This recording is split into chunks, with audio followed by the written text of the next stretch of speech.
Hello, काय बोलते ग? काय सुट्ट्यांची मज्जा. सकाळपासूनच सगळं आमचं उलट पालट होत आहे. हा, हे मुलं पण सकाळी सकाळी एकदम अशी उशिरा उठतात, मग आरामात दूध पितात, मग सकाळी जेवणचं काय कुठलंच काय काय जेवतात ते. मग नंतर दुपार तापाची भूक लागली की मम्मी, ए मम्मी आम्हाला भूक लागली, काहीतरी बनवून दे ना. मग वरचा आम्हाला खायचा त्यांना, द्यायचं बनवून काहीतरी चटपट. हा, काय मज्जा नाही. सगळा दिवस ना याच्यातच जाऊ राहिला. यांचं काम करा, लगेच काहीतरी परत उठतं यांचं काम झालं ते लगेच दुसरं उठतं, लगेच तिसरं उठतं. हा, काहीच मज्जा नाही बाई, नुसते काम राहतात. आता तर सुट्ट्यांमध्ये मज्जा तर नुसती त्यांची असते ग, आपली कुठलं काय. अरे अगं काय नुसतं पसारा करताय. आता ते कुठे घेऊन चालला? हा, जाऊ दे, तू बोल. भूक लागली, काहीतरी बनवून दे आम्हाला. हा, देते बनवून.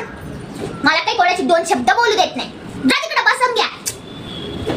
हा, ते पोरच ग खायला मागताय आता. आणि संध्याकाळी झालं का सगळं खाऊन पिऊन जा ना त्या गार्डन मध्ये बसा.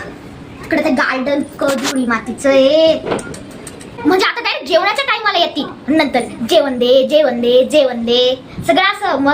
मग इतकी चिडचिड होते ना आता या सुट्ट्या. मला नको ही सुट्ट्या बाई. हे शाळेला जाताना सकाळी आणि मस्त नंतर येताना मला तेच आवडतं बाबा. कधी एकटाची शाळा सुरू होईल ना असं झालंय आता बाई मला. मी लय कंटाळली या सुट्ट्यांना आता.